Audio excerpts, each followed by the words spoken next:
Hey, what's up, YouTube fans? I wanted to continue on a video I made like a week or two ago, where I was, addressing, how can, living organisms, populations of organisms, have, radical changes of their body morphology over time, right? Which is like a big hang up for a lot of people with evolution, that, it just seems like, this crazy, like comic book type of like transformation in some people's eyes, right?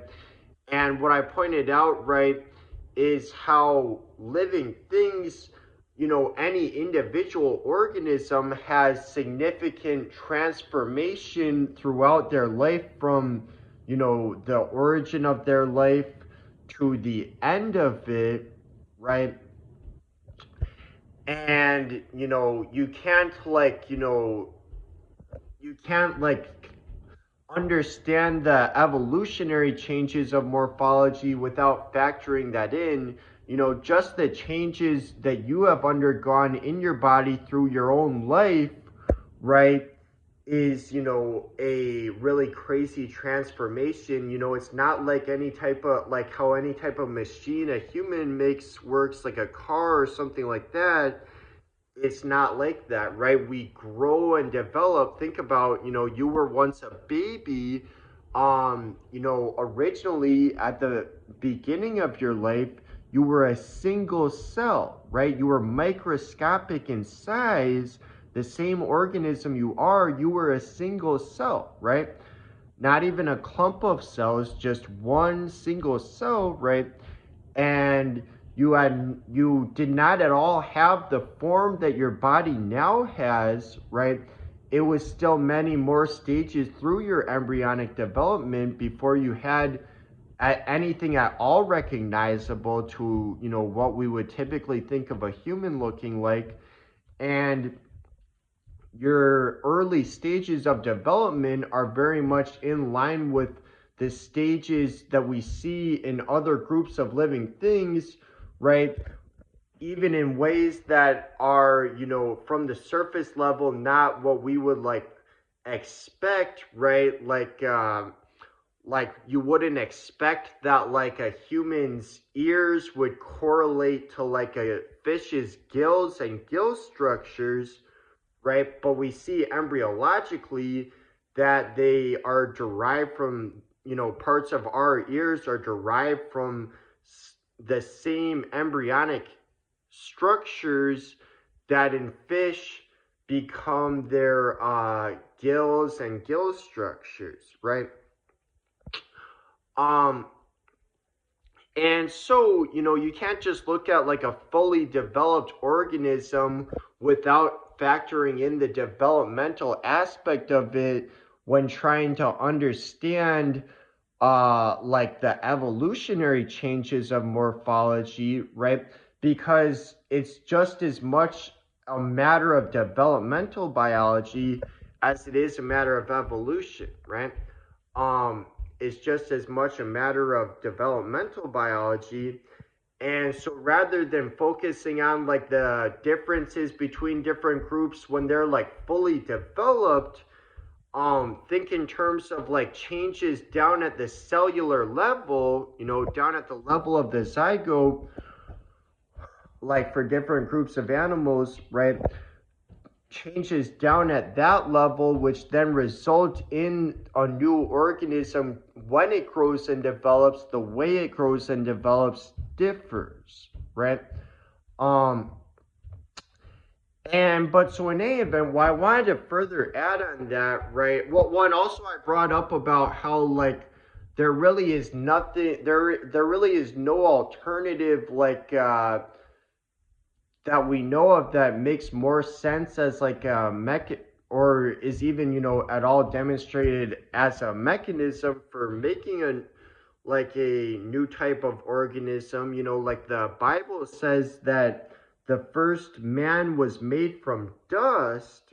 You have to ask, which would make more sense to make a human zygote from, right? From a zygote of another similar animal or from dust? It obviously would make more sense to make it from a zygote of another similar animal. You know, but so in any event, or rather for like more specifically like the sperm and egg from another animal, but um in any event, what I want to further talk about in this video, right, further hammering home the point with all of that, right, is so the body parts that we think are inherited from common ancestry between different groups, and so not evolved independently, but that it was derived from a common ancestor and then modified in different ways between different groups. We see down at the molecular level that many of the same genetic instructions for building the body part are shared, right? So, like with the skeleton, right, even though there's a number of differences between human skeleton versus chimp skeleton, even more so with a dog skeleton, even more so with a lizard skeleton, even more so with a fish skeleton. Even though there are differences, right, there are also fundamental, commonalities of the basic patterns, right? And we see, right, that down at the molecular level, right, there are shared molecular instructions, right, for all of the, parts of our skeleton that we share with these other groups that we think was inherited from common ancestry, right? The there are many of the molecular instructions for making the body parts are shared, right? Even in spite of the differences, just as we would expect if it was starting with an original setup gradually modified over time, right? So this shows then that to go from one form to the next with like our skull, for example, did not require that we ditch all of the original blueprint each point along the way and start over from scratch. Much of the same blueprint can be retained and then further tweaked, modified over time, right? And likewise with every part of the body, right?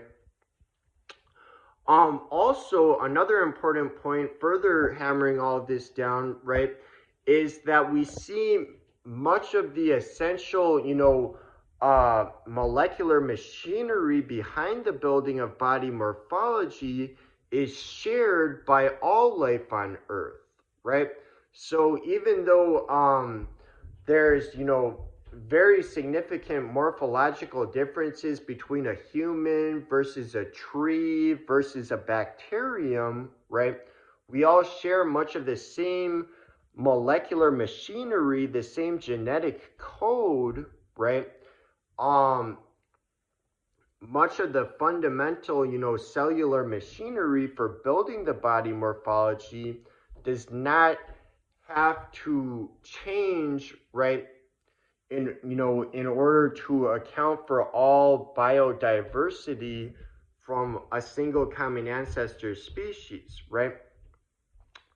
And also likewise with the differences of morphology with the different regions of the body for an individual organism, like the human eye versus the human hand, right? Eyes versus hands is very different morphology, but much of the same cellular machinery used for building them, all developed from a single cell, a zygote, right? And almost every cell within our body contains all of the same genetic instructions for building the whole body, right? So this is all exactly consistent with what we would expect if,